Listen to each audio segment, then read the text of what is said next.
So last week, Saturday, I talked about the guna theory. An application of the guna theory or guna modeling in understanding the individual human being and the individual's behavior, and also the social organization based upon the guna theory. So we have seen 7 types of people. Based upon the guna theory, there are 7 types. So for lack of a better terminology, I use the word Brahmin, Kshatriya, Vaishya, Shudra, Shobhaga or Chandala, and Rakshasa, and or Asura or Mlecha, you can say. These are the 6 types of people. And then the Gunadida, one was transcended the gunas, like Krishna or Rama, these people. And these 7 types of people can be seen in every family. If you have 7 children, once upon a, in earlier days we had 7 children, 10 children, like that. Every family you find a Rakshasa. You may find sometimes your husband is a Rakshasa, isn't it? Sometimes you may think like that. So these 7 types of, and there may be some Gunadhyada also. Mainly the mother is a Gunadhyada because she tried to gather everybody, protect everybody, feed everybody, everyone. So generally the woman I find, the Gunadhyada, they have some qualities of Gunadhyada. Husbands are generally Kshatriya type. So you find in a family, which is a biological organization, which is a gene pool. In the same gene pool, you find all these types of people. And so these are the 7 types. Based upon that, in the family also you find these 7 types of people. And in a community also you find these 7 types of people. Because these 7 types may be, they get different training and they do different kind of jobs. A Brahmin is fit for a certain kind of job. A Kshatriya is fit for a certain kind of job. And in our society, we need people who perform different kind of jobs. So you find in a community these 7 types of people. In a society we have seen it's an organism, not a machine. The whole universe is an organism, not a machine.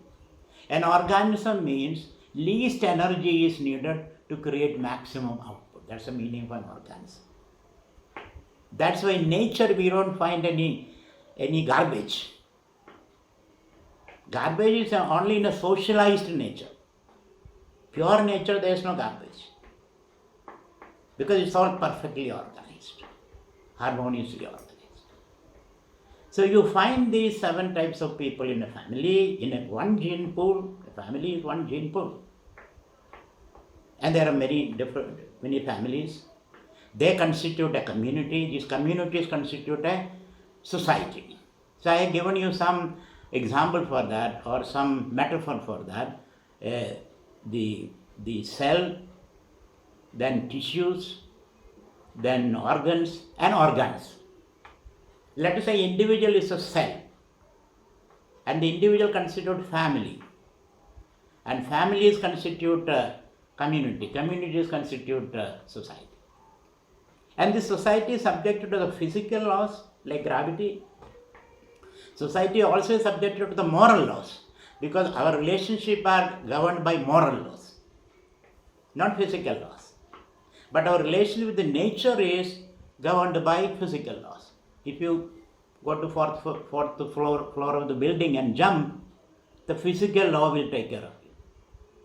If I shout at you, then the moral law will take care of you. Because you will shout back at me, and there will be negative energy, and we all will suffer.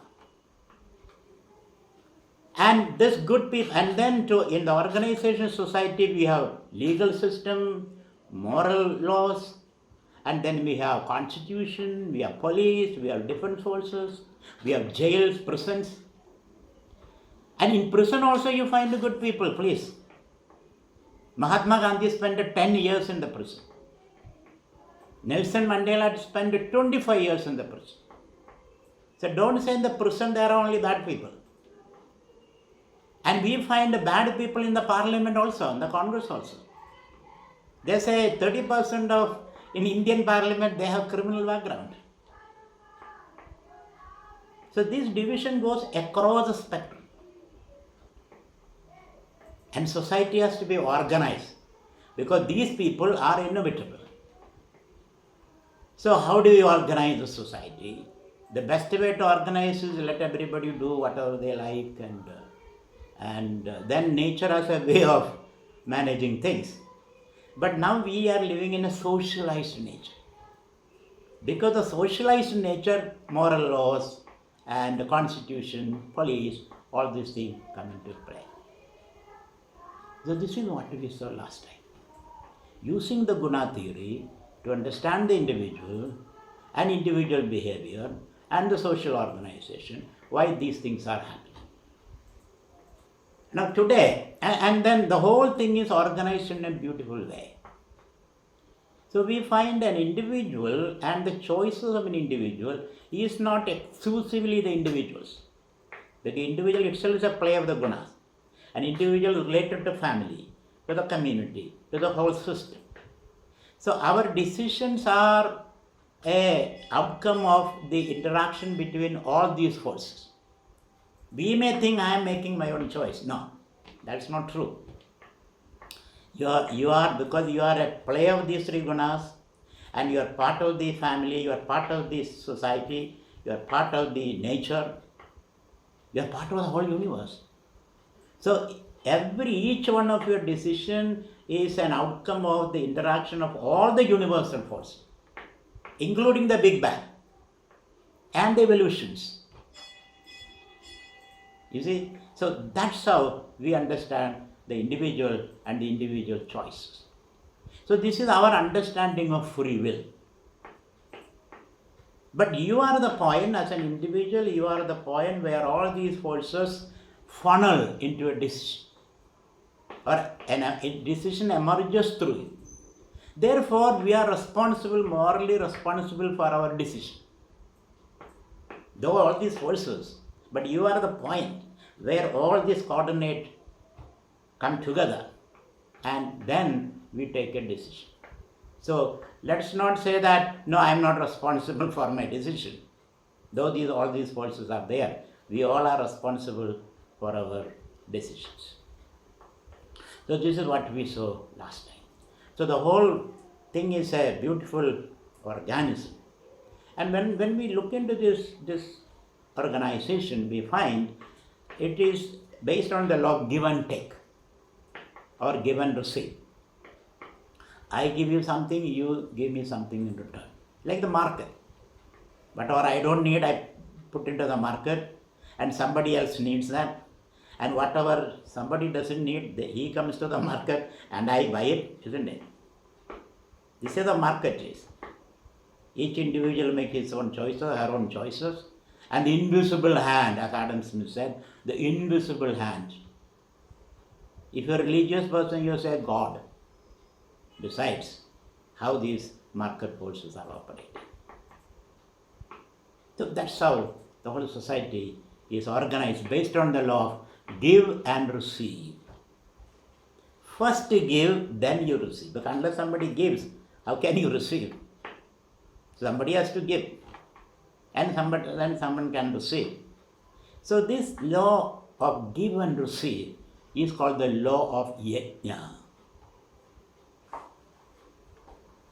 Law of Yajna. That's a word used in the Bhagavad Gita. So before that, I would like to quote one sloka of Bhagavad Gita which says that everything is a play of three gunas, the Bhagavad Gita says.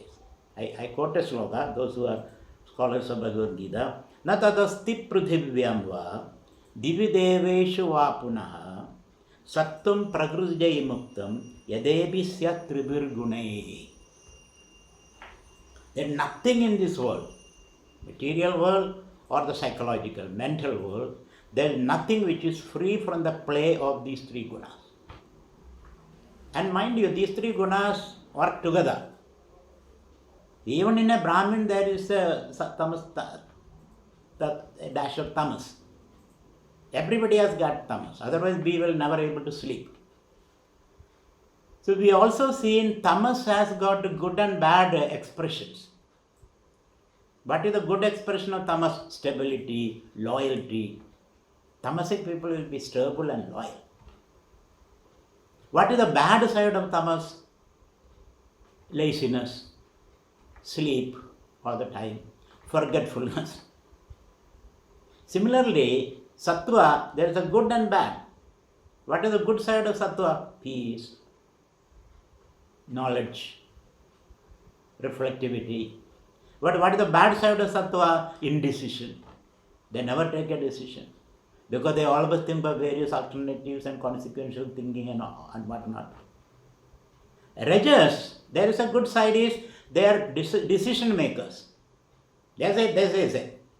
But the bad side is they impose themselves on others. They are very aggressive. They take decisions, they make things happen, but a lot of people are unhappy. That's why when you are a decision maker, you invariably make a few people unhappy. But Brahmin, they don't take any decision. They, if you do this, this will happen. If you do that, will happen. They think of all the choices, and at the end of it, they do nothing. They are more reflective. So every guna has its own flip side. So let us understand. It's a very complex analysis.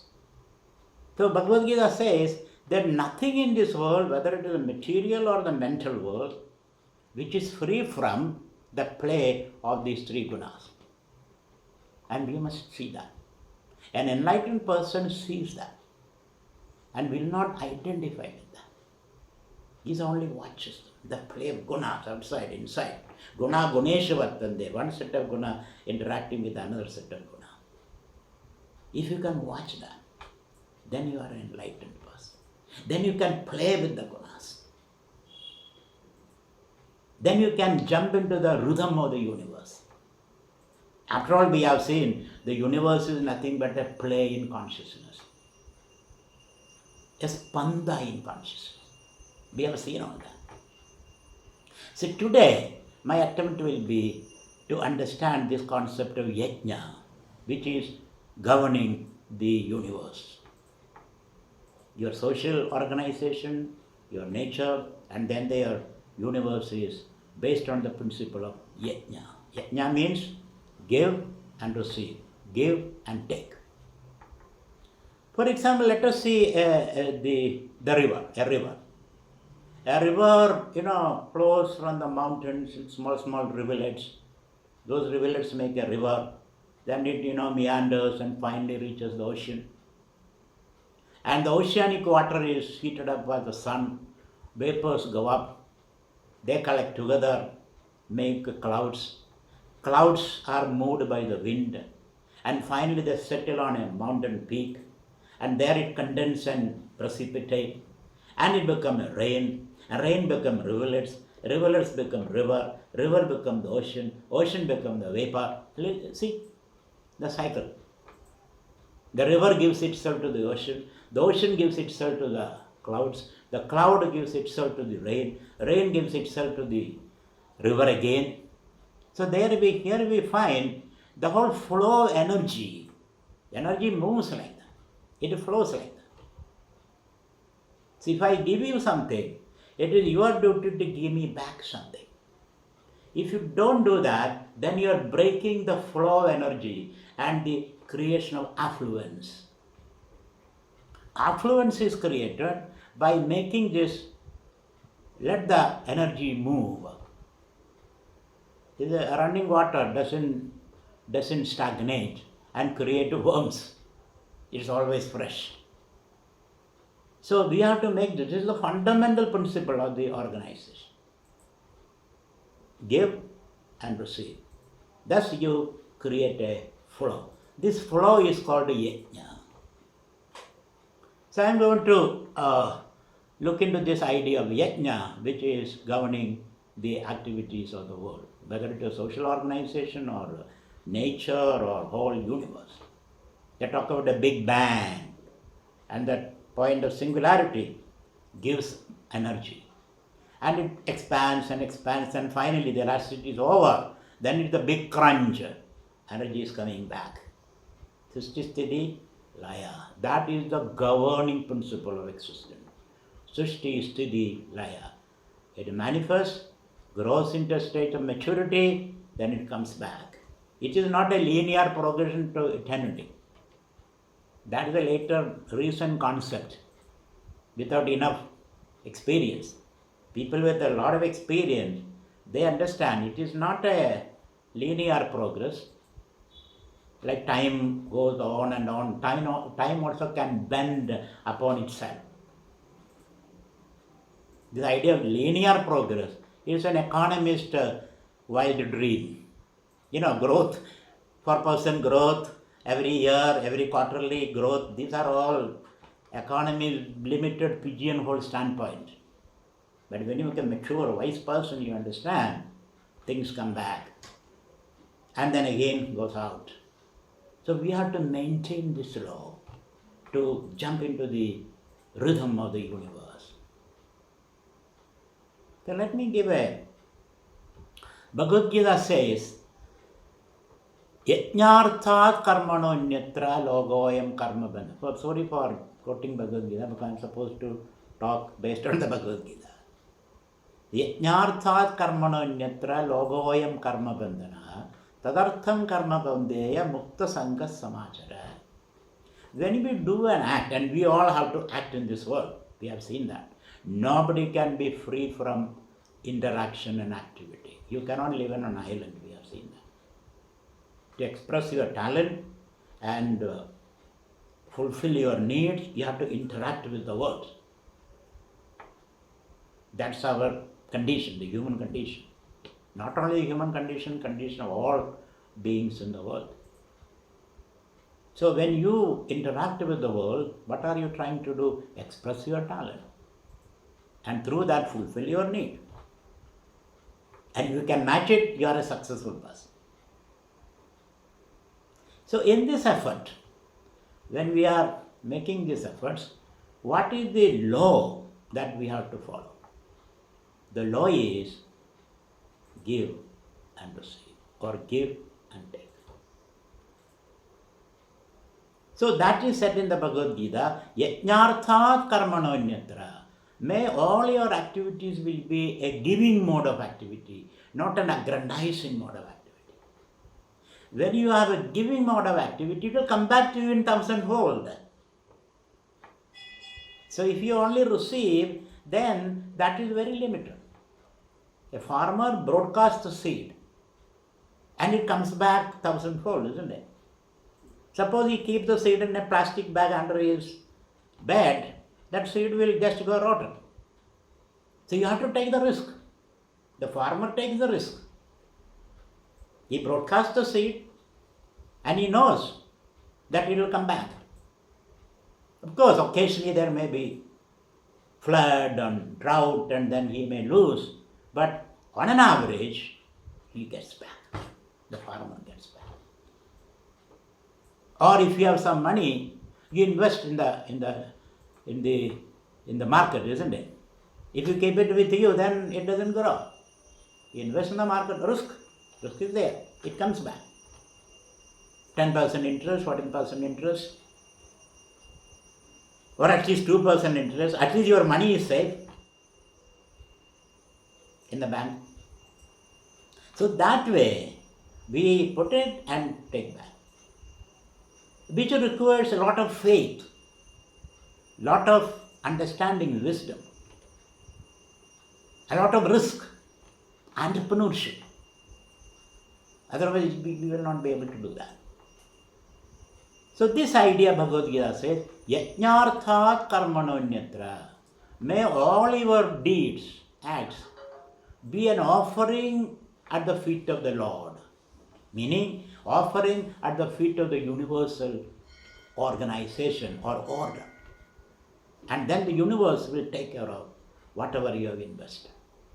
So, yajnarthat karmanonyatra logoyam karma bandhanaha. If you think of only receiving, getting, aggrandizing, then you are creating a disruption in the universal order, and the universe will crush you. Don't think you are going to be very clever. We don't have that much intelligence as the universe has. So put it at the feet of the universe, into the universal order, put your money in the bank, it will come back to you. Because you are trusting in a system. So, yajnarthat karmanonyatra logoyam karma bandhanaha. If you don't do that, if you are always thinking of aggrandizing and receiving, not giving, you will be bound by that. You will suffer as a result of that. All other selfish or self-aggrandizing activities will lead only to misery for the individual. You become sick. All your psychological and physical, your pathology is because of this psychology of receiving and not giving. You become sick. If you keep on giving and then receiving, you flow into the rhythm of the universe and your life becomes a dance. Yajnarthat karmanonyatra logoyam karma bandhanaha tadartham karma kaunteya. Therefore, do all your duties as an offering. Tadartham karma kaunteya mukta sangas samachara.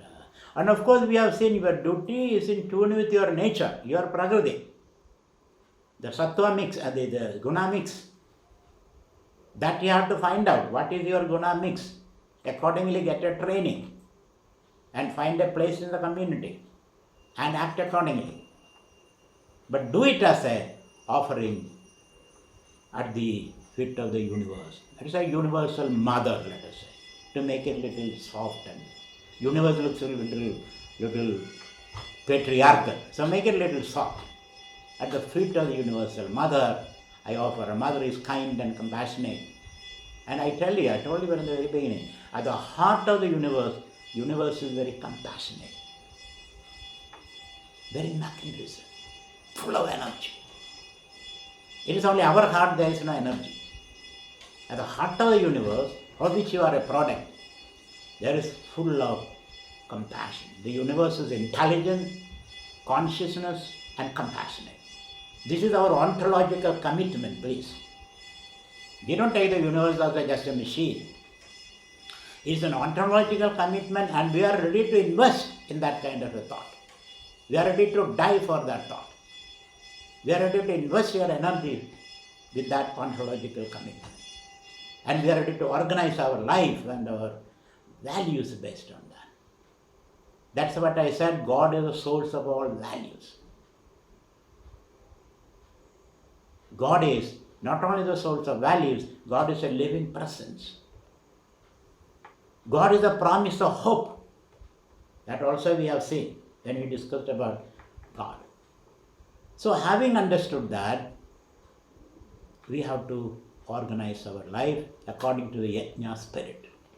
Bhagavad Gita continues, Sahayajna prajasishtva purovacha prajapadihi anena prasabhishyadvam esha astu ishtakamatuk. And this capacity to act as a yajna, it is there in everybody's heart. Our heart is full of love, full of compassion. And we always, our heart throbs in tune with the throb of the universe. But unfortunately, we have moved into the head. Head is good. Don't cut off your head, please. Head is very important because we have to use it. This head, the prefrontal cortex, is a recent acquisition. Heart is primary. This head is good because we are living in a socialized, mechanized universe, which is a product of head. So head is to be used. When you invest your money in the bank, you have to use your head. When you build a house, you have to use your head, not your heart. Head has got a place, but heart is the core of your being. So, Bhagavan says, we are capable of acting with the spirit of yajna. We are capable. And you also have seen, when you give something, there is a special joy in your heart. Your head may say, no, don't give. If you cut a 10 rupee check, then next time bank balance comes, it will be less 10 rupees. Your head will say, don't do that. But heart will say, give. And when you give, there is a special joy. There is a special eruption of energy and arousal you feel as a result of that. Then you give. And then it will come back also. So we have this capacity. Somebody has to, maybe your guru, maybe your mother, maybe your father, maybe your good neighbor, have to make you see that, feel that. And for that you may need a role model sometime. Sometimes role model may be necessary.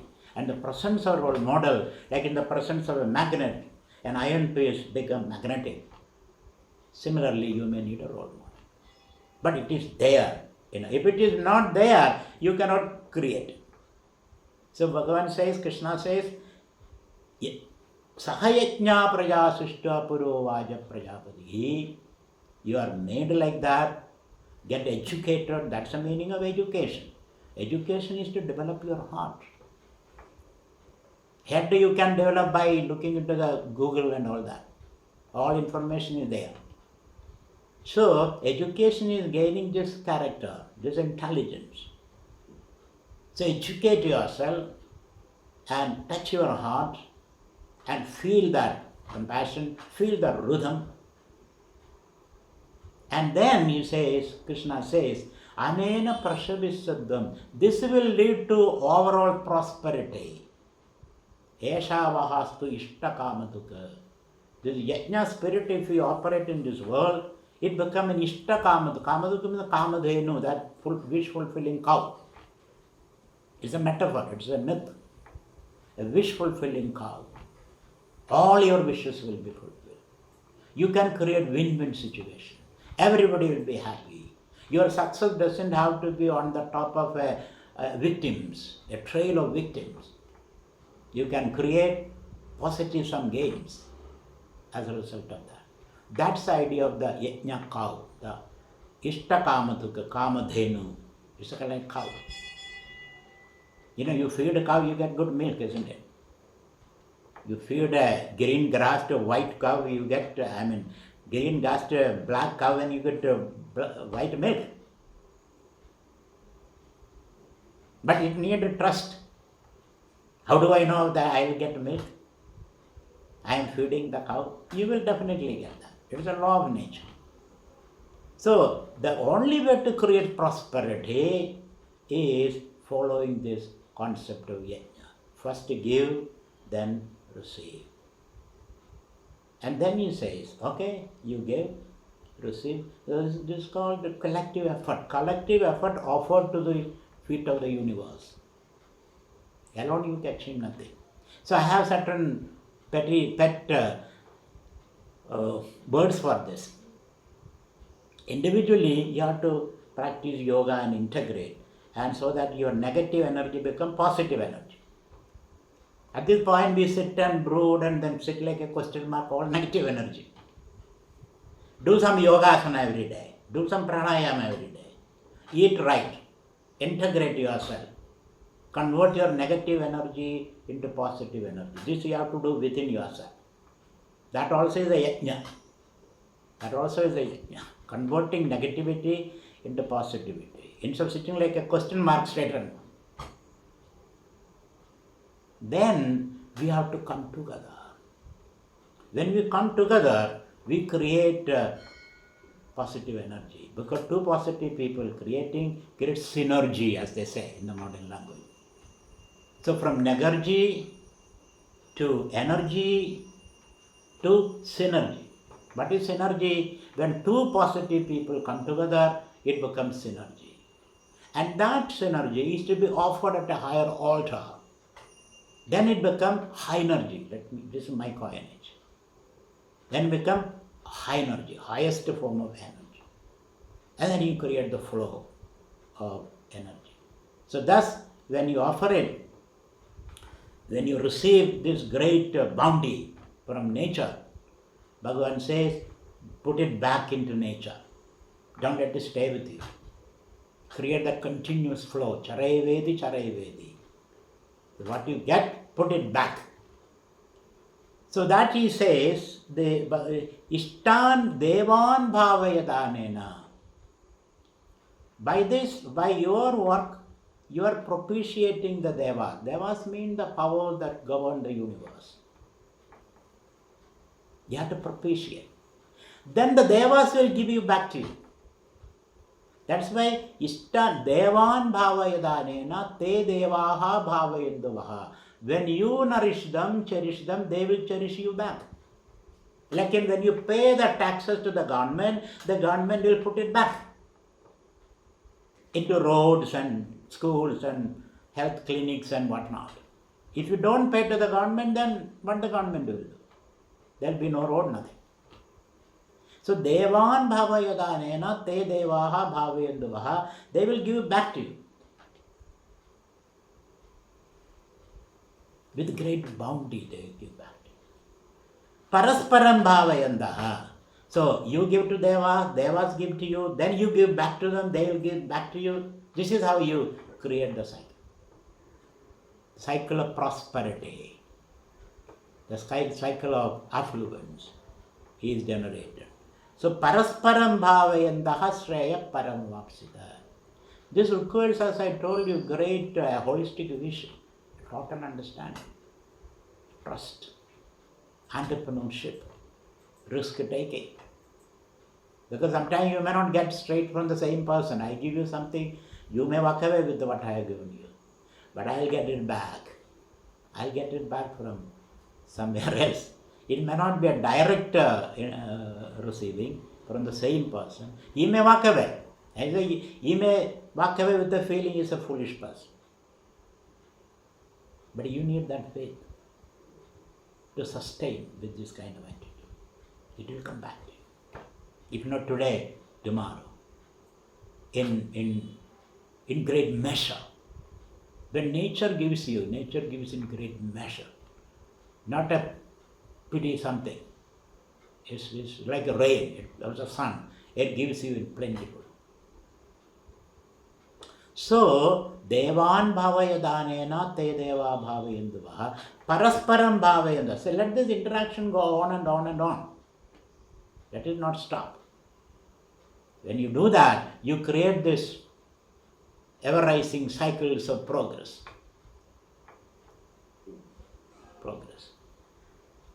And Ishtan Bhogan Hivo Devaha Dasyande Yajna. When you nourish and cherish the Deva's nature, it will give whatever you need, beyond your understanding, beyond your calculation. You calculated only this much. Nature will give you much more than that. Nature knows better.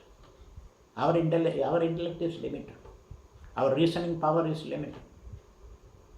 The nature will bountifully give back to you. Beyond your expectation, nature can give you.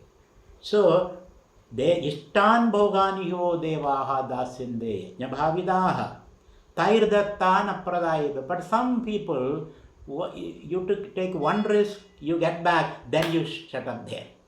You don't want to take another risk. Because sometimes you may be a failure, so you don't want to take another risk. Even if you are a failure, you must learn from your failures. And intelligently act next time. So thus, Parasparam. So he says some people give, take, then they stop it. Don't do that, you say. Tai dattan, again you have to give back. Taihi dattan apradayebhya. So if you don't do that, then you are breaking the chain, breaking the flow, you say. So give back. If you do that, if you don't give stena yavasaha, then you become a thief. Nature trusted you, but you are not trusting nature. Then you become a thief. So don't do that, you say. Whereas, Yajna Shishtasina Sandaha Muchyande Sarvakilpishai. So thus, keeping this rhythm moving, this flow moving, and then you will get back, and then you take whatever you need and plow it back into nature. Thus, you can create great prosperity, peace. Because prosperity and peace should go together. You will be able to, because you don't create any garbage in nature now. Everything is plowed back. So that's the nature's law. We create a lot of garbage. Our affluence is by creating garbage. And this garbage you put in a ship and then send it to Bangladesh. Initially they were innocent people, they will receive your garbage. Now they are as intelligent as you are. They say, no, we don't need this garbage. So it is all floating in the ocean, polluting the ocean. So there should be a way of living without creating garbage. That is possible by following the rhythm of nature, the give and receive, give and receive.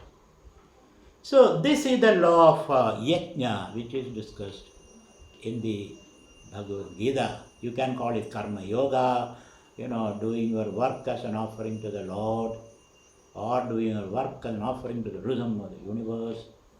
Recognize that and live in this world, create prosperity, create peace, create win-win situations. It become a kamadhenu, all this. Now, to explain this, to give this education to the community, the Vedic rishis conceived the yajnas. Yajna means daily morning fire worship. That's a yajna. These Vedic rishis, they have to educate you in some way. How do they give you this education? So they say, Vedic rishis insisted every morning you have to perform a yajna as a human being, because human being alone can disrupt this cosmic unity and order. And the word used in the Vedas is rhythm. Rhythm vadishyami, satyam vadishyami. I will live by the rhythm, the cosmic order. And I will speak according to this order. So to give you that education, this ability is in our heart, but it has to be invoked. Give you that education, the Rishi said, do a Agnihotra every day, a Yajna every day, a fire worship every day. Either you can do fire worship, or you can pray to the sun worship, or you can watch your breath and breath worship. There are three things are said, but which is socially can be done is a fire worship. What is a fire worship? Or a yajna? Or a havan. These days people say havan. So this havan is a daily duty prescribed by the Vedic rishis to a social being, which we are social animals. You have to maintain the society, maintain nature. Because presently by our lifestyle we have polluted the nature. We have disturbed the rhythm of the nature. And now nature is talking back. So far nature was not talking like your mother. You may do anything, she will say, after all, he is my son. Let me tolerate, let me tolerate, let me tolerate. But when the mother is angry, then it is over. But she has enormous patience for him. Because she knows he is a son of your husband. So he knows that he may do some mischief. You may tolerate it for a long while. So similarly, nature tolerates. Now nature starts talking back. So far we had a monological relationship with nature. Monological relationship means you talk, nature doesn't talk back. Now it has become a dialogical relationship. Nature says, wait a minute, I have to speak up. I have to speak up now. Nature is speaking through the coronavirus now. You lost your immunity. You lost your peace of mind. You have been leading a wrong life. You are polluting environment.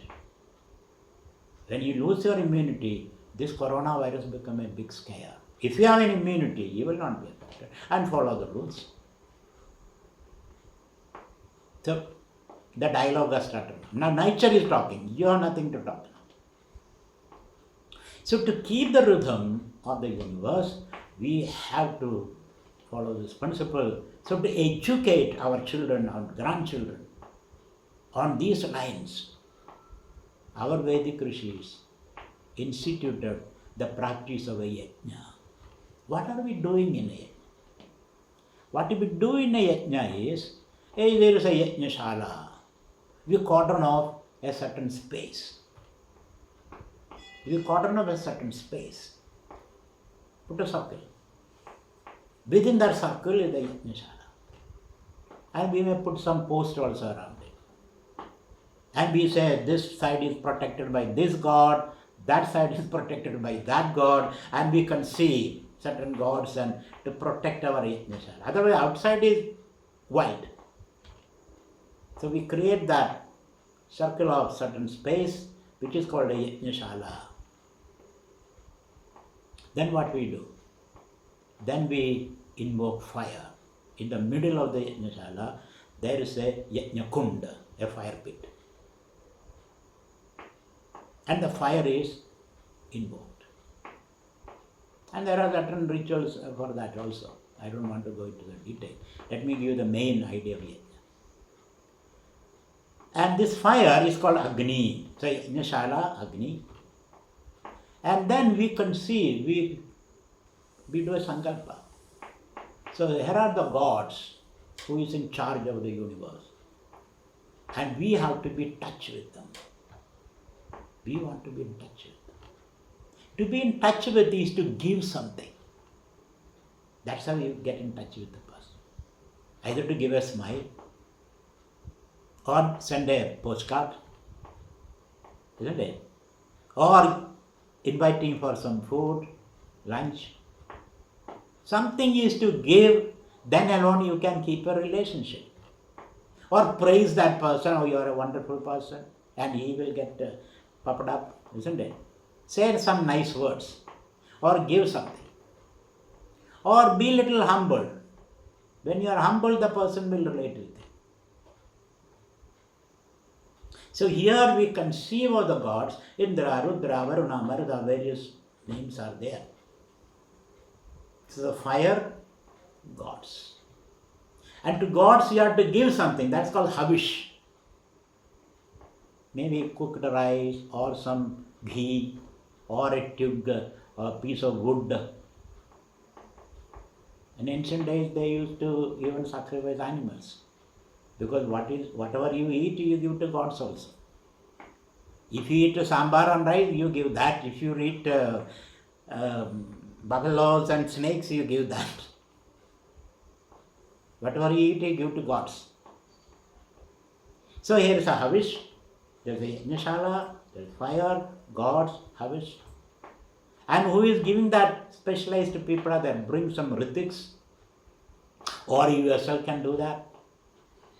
So ritiks are there, priests are there, and the yachamana who is initiating this, yachamana is there. Mantras are there.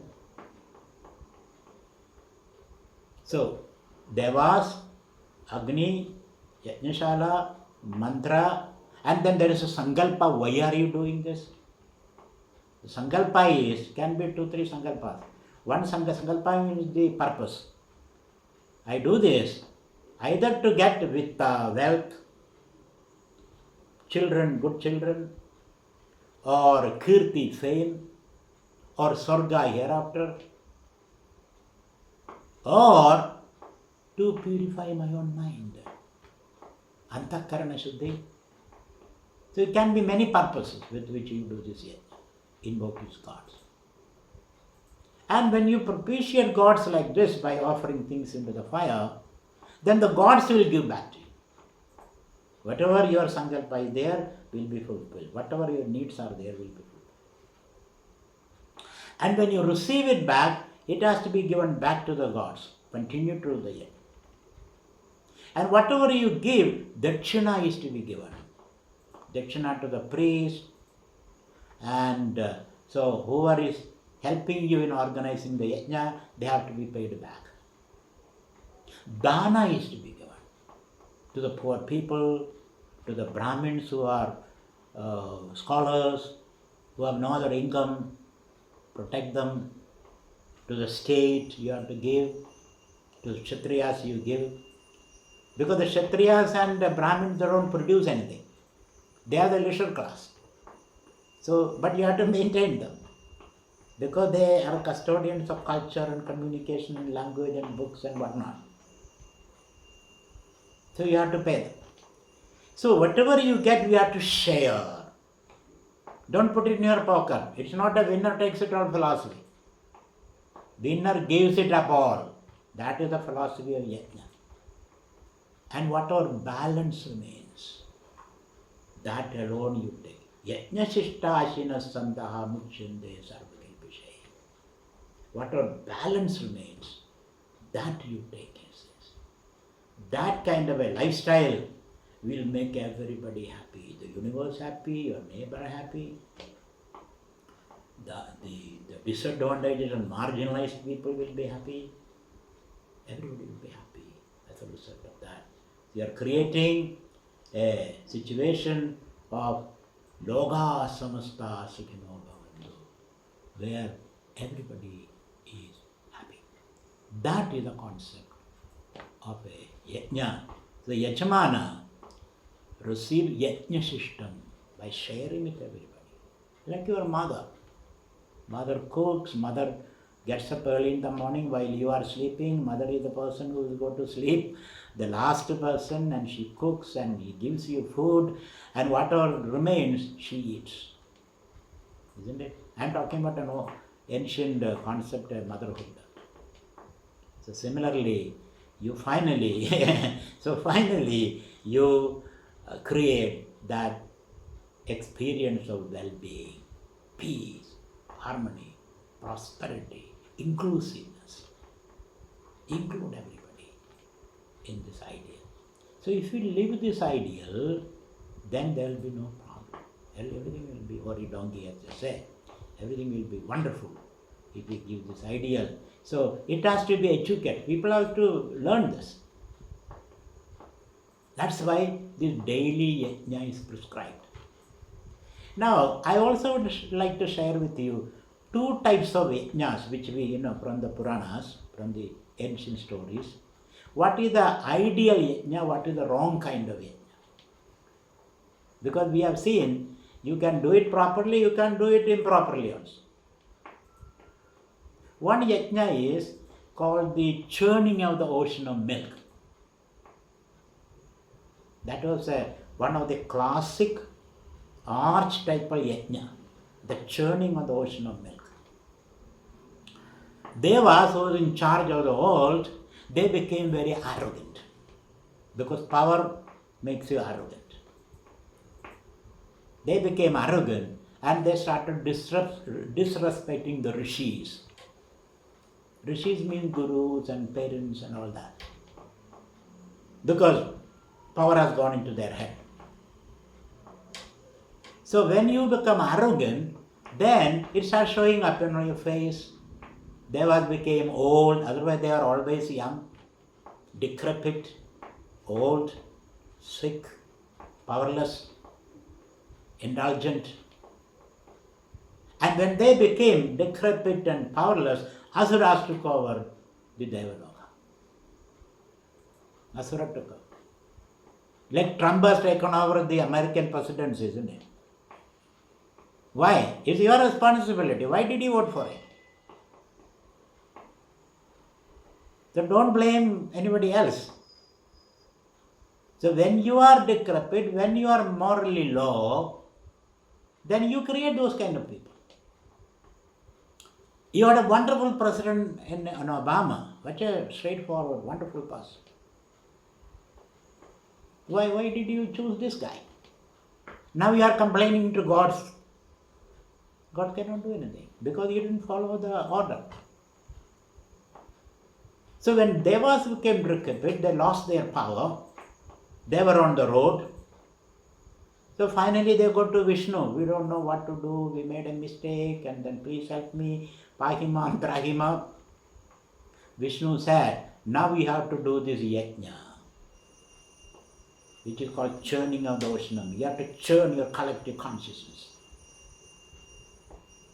Churning of the yajna. And this yajna has to be bipartisan effort. It cannot be a monopartisan effort, bipartisan effort. You have to involve asuras also, your enemies. You must walk to the other side of the aisle and shake hands. It should be a collective effort. You have to involve everybody in the community. You have to involve whites and blacks and Hispanics and Asians and everybody, workers and thinkers. Everybody has to be organized into a new form of yajna. So Indra was the king of gods. He said, no, I don't want to bring asuras. They are bad people and they are less intelligent. They are this, they are that. We don't want them. Vishnu said, then your yajna will not be successful. If you want to be a successful yajna, you have to involve everyone into that. Everyone. Otherwise it will not be successful. Not only human beings, you have to involve animals also. Animal care is very important these days. Your cruelty is shown to the animals now. When you fail in the office or marketplace, you come and kick the cat. Poor cat, it hides under the bed or wherever it can. So, you have to involve animals.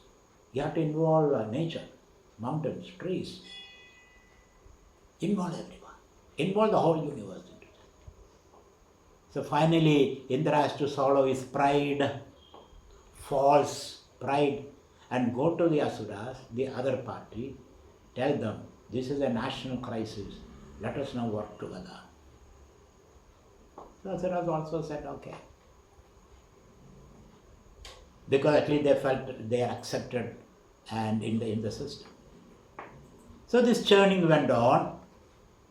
Everybody participated. The mountain became the churning road. The serpent became the churning rope.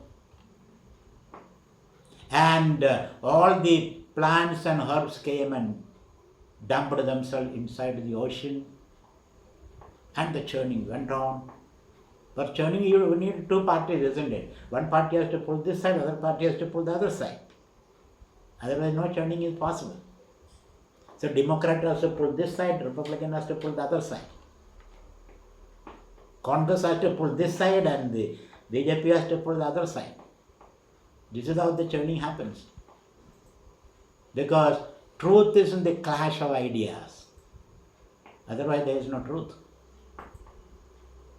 So finally, the churning went on and on and on and on. Then, in that effort, the churning road slipped. The mountain slipped. Then Vishnu has to take the form of a turtle and go under and lift the mountain and balance it. Somebody has to do that. This is a leadership responsibility. When some crisis happens, the leader has to roll up his sleeves and then go under and balance the.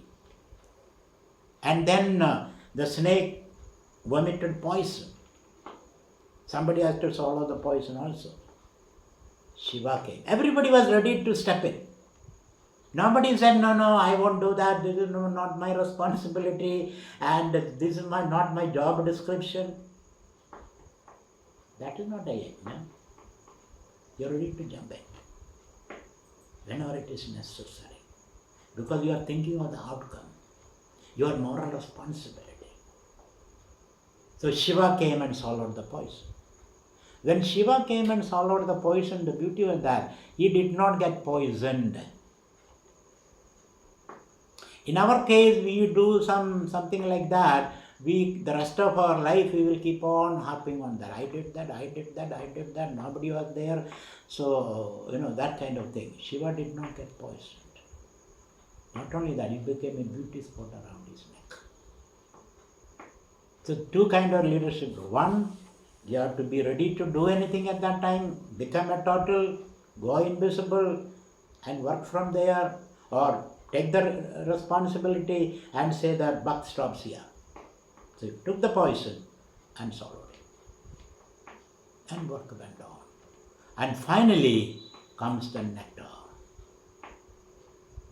Thereafter some other problem is there, which I don't want to go into now. So far, nectar is there. Now how to divide the nectar, how to share it, this is another problem.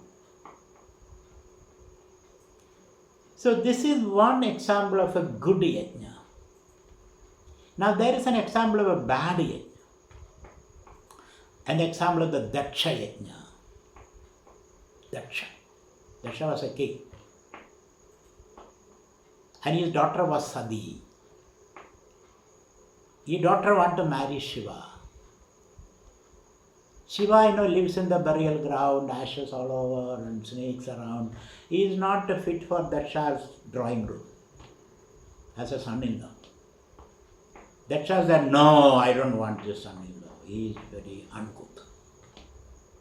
I have brought up my daughter in the best way possible, educated in the best place. She eats only best food, and she is used to all kind of things, and Shiva cannot afford her.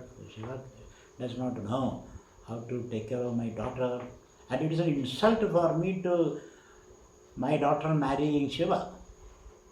He is an uncouth person, and his friends are more uncouth. All the minions, isn't it? Shiva Bhudaganas. Therefore, no, I don't want to. That's why Sati got the name Uma. When Daksha heard it, the first expression was, oh, Ma, no. But when somebody fall in love with someone, you cannot stop them. The more you suppress them, the more they rebel. So he leaves home and marries Yaksha and Shiva. Now Yaksha got very wild.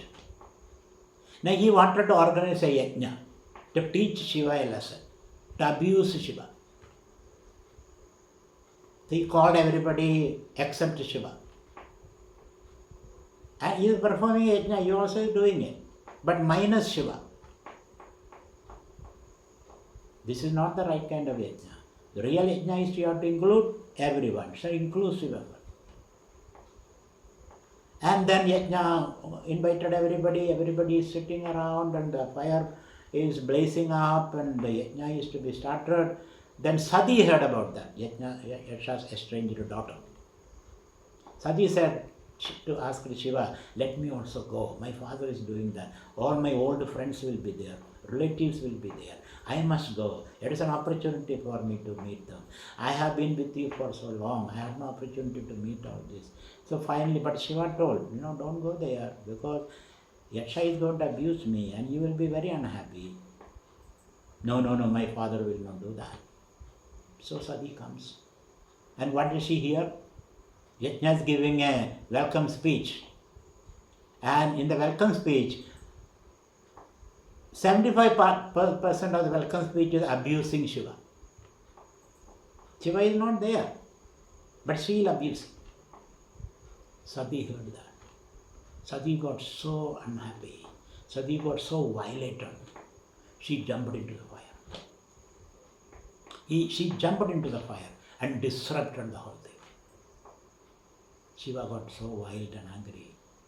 Shiva sent his Bhudaganas and poured mud on the fire pit and cut Yaksha's head, cut it and disturbed the whole thing. What happened to the Yajna now?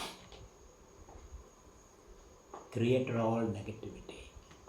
So there are two models of Yajna. One model is including everybody. The other model is excluding people.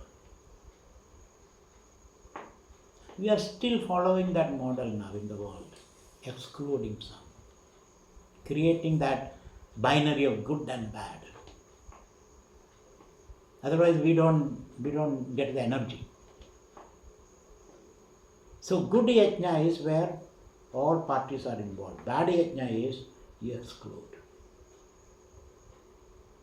So let us think of the good yajna, where everybody has got a place. Everybody gets something. So one is Yajna, the other is churning of the ocean of milk. So this is the spirit of Yajna which we have to follow. Give and then receive. Then you give and receive, you get in thousandfold. And then again give back. Then again receive. This requires trust, understanding, entrepreneurship, risk-taking. Then alone this is possible. And so the classical Yajna is a kind of education to our children and grandchildren to imbibe this culture, to ignite this, what is in your heart. And thus we can create prosperity in the world. All this is said in the Bhagavad Gita, in the 3rd chapter of Bhagavad Gita. You can create prosperity, peace, and happiness. So I was just rushing through these ideas because there is so much to talk about that. But I was rushing through. So look into the 3rd chapter of Bhagavad Gita to understand what is the idea, concept of Yajna. 3rd chapter of Bhagavad Gita explained very beautifully. And you can look into that and see the beauty and the significance of Yajna in the modern times. You see the China and America and Iran, America and Russia, they are all at loggerheads now. And we cannot afford a 3rd world war. We cannot. We cannot afford that. So we have to bring this Yajna spirit into international politics, in families also. In families, in communities, in corporate world. We have to bring this concept. And we have to model our organization based on this concept. That alone can save the world. And I'm sure human beings are intelligent enough to understand this because it is there in our heart. We have to give the right kind of education, the right kind of institutions, the right kind of laws, so that we can live a happy, peaceful, and enlightened life. Thank you very much. So next lecture will be on the 7 types of yogas. 7 types of yoga. You all know only 1 type of yoga, isn't it? But there are 7 types of yogas discussed in the Bhagavad Gita. And that will be my theme for the next talk. So thank you very much. Hari Om. See you next Saturday.